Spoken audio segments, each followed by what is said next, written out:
तो hello everyone, आज हम स्टार्ट करने वाले हैं नर्सिंग एप्टीट्यूड को। ठीक है, तो नर्सिंग एप्टीट्यूड में जो हम स्टडी कर रहे थे शायद पार्ट 4 तक कर दिया है। ठीक है ना, ये अपना पार्ट 5 है।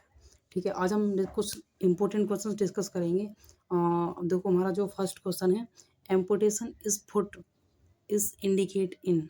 मीन्स देखो, एम्पुटेशन क्या होता है? एम्पुटेशन मीन्स होता है किसी जैसे कि बॉडी का जो कोई पार्ट है, ठीक है, उसको अलग कर देना, है ना। तो उसको ही कहते हैं एम्पुटेशन। मीन्स जो कौन सी कंडीशंस में होता है, ठीक है ना।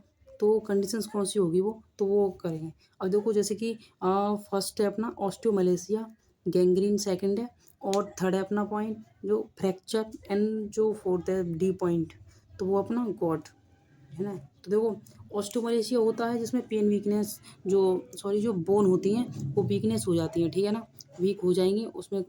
इसमें तो हम नहीं कर सकते। लेकिन देखो, ये ऑस्टियोमलेशिया हो गया, या फिर ऑस्टियोपोरोसिस, एक होता है ऑस्टियोपोरोसिस, ठीक है। उसमें भी क्या होता है कि कैल्शियम वगैरह हो गए, वो उनकी जो डिफिशियंसी हो जाती है, तब, है ना, तब ये चीज़ें जो होती हैं, तब ये कंडीशंस होती है। ये आप, है ना, जब बीएससी नर्सिंग करोगे ना, तब आप स्टडी करोगे, स्केलेटल सिस्टम जब पढ़ोगे, ठीक है ना, डिसऑर्डर पढ़ोगे, तब एमएसएन में, है ना, तब करोगे, जैसे कि ऑस्टियोमलेशिया, ऑस्टियोपोरोसिस, ये चीज़ें पढ़ोगे, ठीक है ना। और देखो, ये तो हमारा नहीं हो सकता। गैंग्रीन, गैंग्रीन जो है, गैंग्रीन में होता क्या है कि जो टिश्यूज़ होते हैं उनकी डेथ हो जाती है, या फिर बोलें किसकी वजह से, ब्लड सप्लाई या फिर सीवियर इन्फेक्शन की वजह से। तो उसमें क्या होता है कि देखो, ऐसा तो है नहीं कि जब सीवियर इन्फेक्शन होगा तो हम एक सर्जिकल मैनेजमेंट करते हैं। देखो, मैनेजमेंट कुछ रहते हैं, जैसे कि कुछ रहते हैं मेडिकल मैनेजमेंट,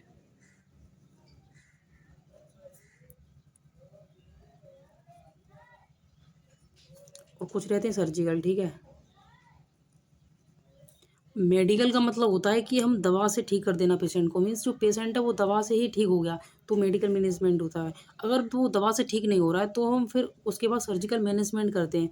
मीन्स जो सर्जरी करते हैं पेशेंट की, जो पार्ट है जो या फिर ठीक नहीं हो रहा है दोबारा से, जैसे कि हार्ट को ट्रांसप्लांट करना, लीवर को, एंड किडनी को, है ना, ये सारी चीज़ें, तो ये सर्जरी होती हैं, ठीक है ना। अब जैसे कि आप, है ना, इसमें दे रखा है गैंग्रीन, ठीक है ना। तो इसमें क्या होगा, जो जो गैंग्रीन जो कंडीशन है, उसमें जो चीज़ें होती हैं, जैसे कि बोला कि जो बॉडी में जो टिश्यूज़ हैं उनकी डेथ हो जाएगी, देन किसकी वजह से होगी, सीवियर इन्फेक्शन की वजह से, ऑक्सीजन नहीं, जो लैक ऑफ ऑक्सीजन की वजह से, ठीक है ना। तो क्या होगा, तो देखो, इसका जो आंसर है राइट, वो तो एम्पोटेशन ही है, ठीक है। अब हम नेक्स्ट, लेकिन हम पढ़ते हैं हम सारे ऑप्शंस को, ठीक है ना, क्योंकि देखो, क्वेश्चंस कहीं से भी आए तो हो जाए ठीक ठाक से। और देखो, नेक्स्ट है फ्रैक्चर। ये हमने ना लगभग फर्स्ट या सेकंड वीडियो में बहुत अच्छे से एक्सप्लेन किया है। फ्रैक्चर में होता क्या है, जब फ्रैक्चर होगा तो हम उसको कैसे सपोर्ट करेंगे। देखो, जब पेशेंट है, पहली बात तो ये है कि उसको जब वो एडमिट करते हैं तो उसके बाद मूवमेंट नहीं करने देते उसको, क्योंकि वो मूवमेंट करेगा तो बार बार बोन, है ना, इधर उधर होगी, मूव होगी, तो फिर बोन वहाँ से फिर दोबारा से हट जाएगी, फिर उस वो मतलब ठीक नहीं हो पाएगा दोबारा से। तो मूवमेंट नहीं करना है, प्लस नर्स नर्स की जो रिस्पॉन्सिबिलिटी रहती है कि उसको प्रॉपर जो केयर रखनी है उसकी, कि वो मूवमेंट ना करे पेशेंट, है ना। तो ये चीज़ रहती है। उसके बाद गॉट जो है, अब देखो, तो उसमें होता क्या है, ये मतलब एक टाइप है अर्थराइटिस की तरह।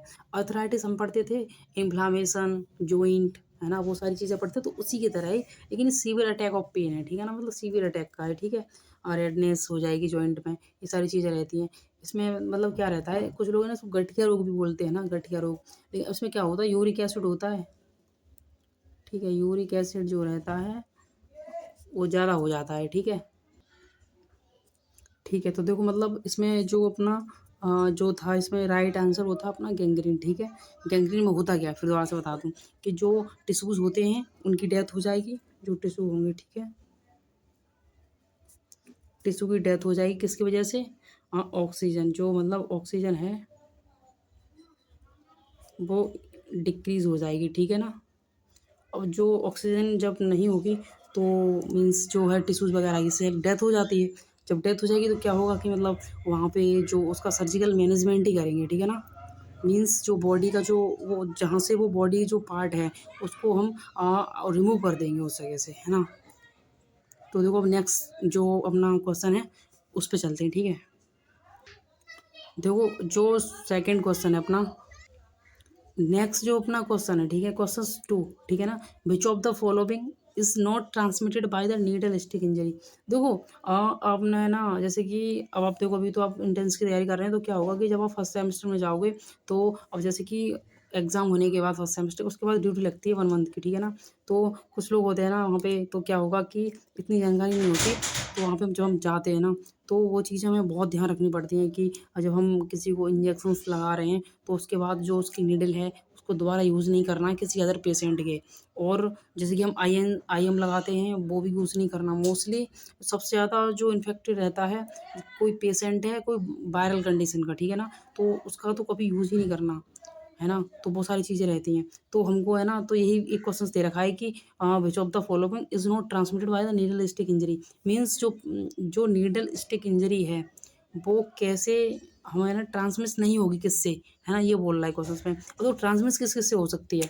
जैसे कि मान लो कोई एचआईवी का पेशेंट था, हमने उसके इंजेक्शन लगाया, किसी और को लगा दिया, या फिर हमारी टच हो गई धोखे से, तो उससे भी हो सकता है। हेपेटाइटिस भी हो सकता है, और हेपेटाइटिस जो रहता है सी, वो भी हो सकता है, ठीक है ना? यहाँ पे जो स्क्रब टाइपस है, ये नहीं होगा, ठीक है ना?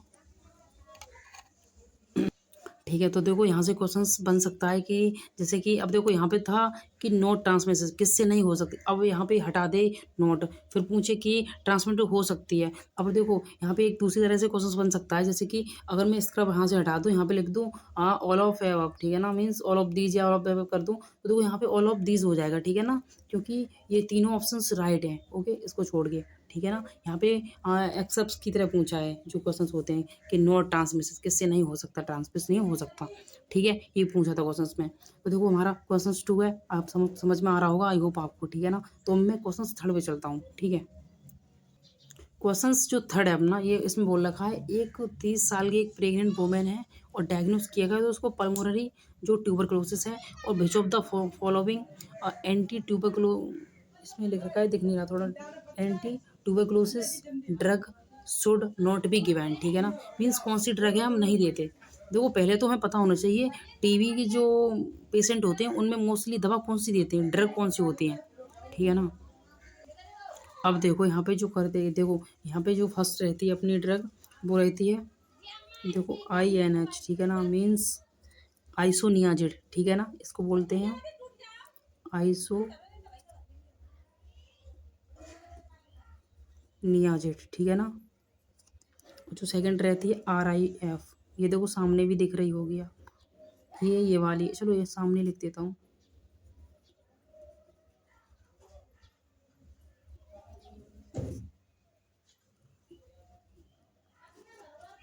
और जो नेक्स्ट है EMB, ठीक है, इथाम्ब्यूटोल।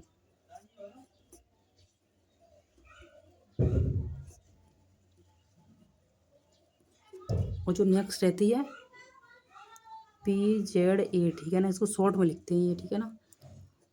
पायराजिनामाइड।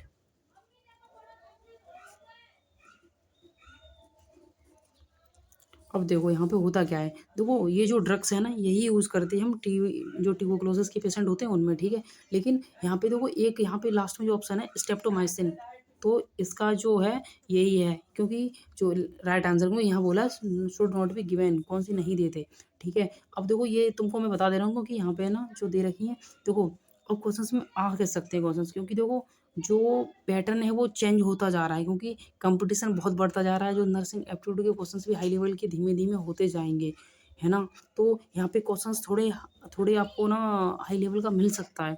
तो यहाँ पे मैं बता दिया है, ट्यूबरकुलोसिस के जो पेशेंट रहते हैं उनमें आइसोनियाज़िड, ठीक है ना? रिफाम्पिसिन, इथाम्ब्यूटोल और पैराजिनामाइड, है ना? पैराजिनामाइड।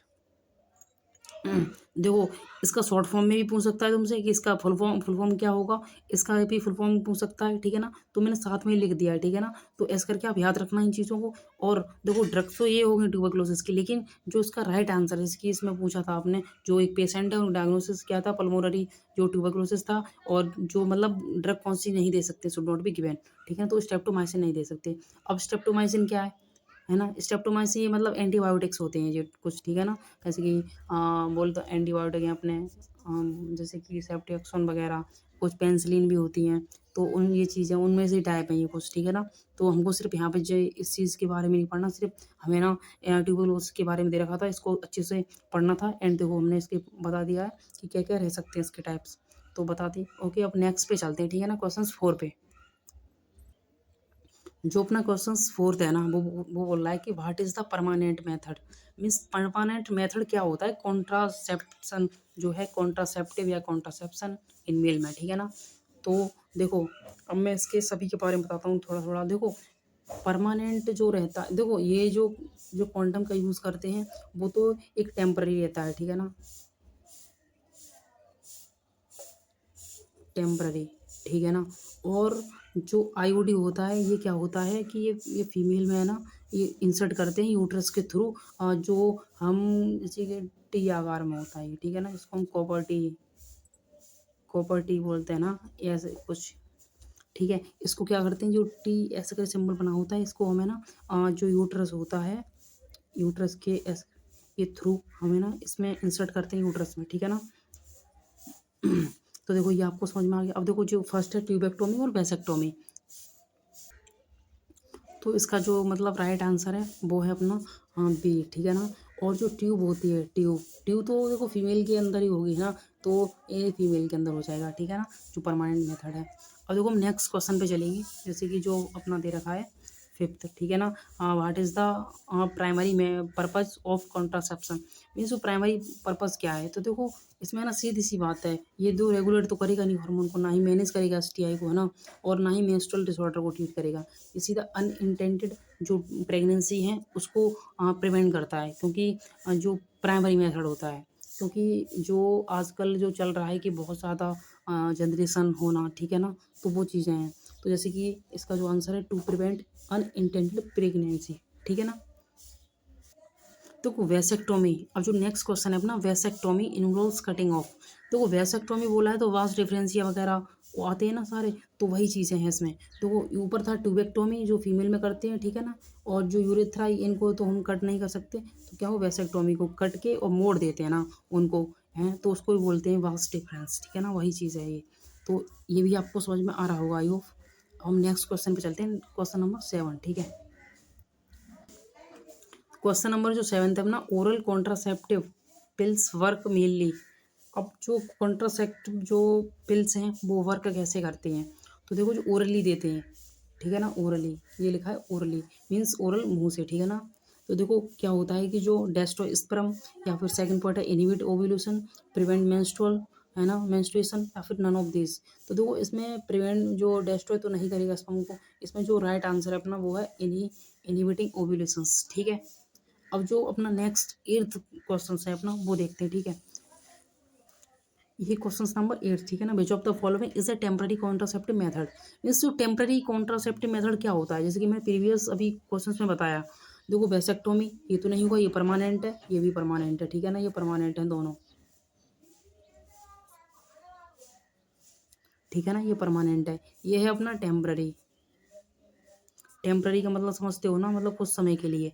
तो जैसे कि मीन्स बोल सकते हैं 1 से 2 दिन भी हो सकता है टेम्पररी, ठीक है ना, या 1 घंटे भी हो सकता है, 2 घंटे भी हो सकता है, क्योंकि इसका यूज़ करके हम कुछ समय के लिए ही कर सकते हैं, ठीक है ना, ये एक कॉन्ट्रासेप्टिव मेथड है, ठीक है। नॉन ऑफ दिस हो ही नहीं सकता, ये तो इसका राइट राइट आंसर अपना, ठीक है, सी।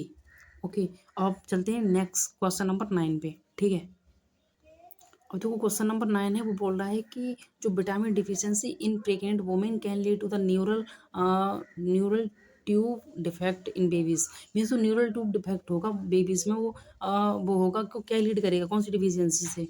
तो देखो जो इसमें दे रखा है, फर्स्ट विटामिन ए, बी अपना जो है पॉइंट विटामिन डी, सी फॉलिक एसिड, जो डी है अपना विटामिन सी, ठीक है ना।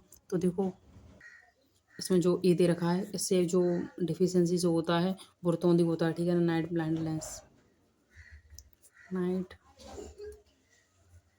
ब्लाइंडनेस, ठीक है ना। और जो विटामिन डी की डिफिशियंसी से होता है अपना रिकेट्स, ठीक है, जो कि हमें मिलता है विटामिन डी जो सनलाइट से, ठीक है ना,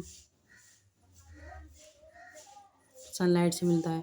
और जो विटामिन सी होता है स्कर्वी रोग होता है इसे, ठीक है ना, स्कर्वी। और देखो जो फोलिक एसिड रहता है ना, इसका ये राइट आंसर है। और देखो देते कब है हम इसको, जैसे कि साइनोकोबालामान, फेरस सल्फेट, ये बहुत सारे ट्रीटमेंट रहते हैं इसमें, पेशेंट की कंडीशंस के अकॉर्डिंग होते हैं। और मोस्टली जो जो अनीमिया की कंडीशन होती है उनमें ही यूज़ करते हैं सारे फॉलिक एसिड, ठीक है, क्या करते हैं आरबीसी को मैचुरेशन करते हैं, ठीक है ना, जैसे कि हीमोपोइसिस की कंडीशंस, ठीक है। अब इसमें ना बहुत सारी चीज़ें रहती हैं, उसके ट्रीटमेंट में बहुत सारे इंजेक्शंस रहते हैं और कुछ ओरली भी रहती हैं चीज़ें, ठीक है ना, तो वो सारे करते हैं। तो आई होप इनको आपको समझ में आया होगा सारी चीज़ें। एंड वीडियो अच्छी लगी हो तो please like and subscribe. Thank you.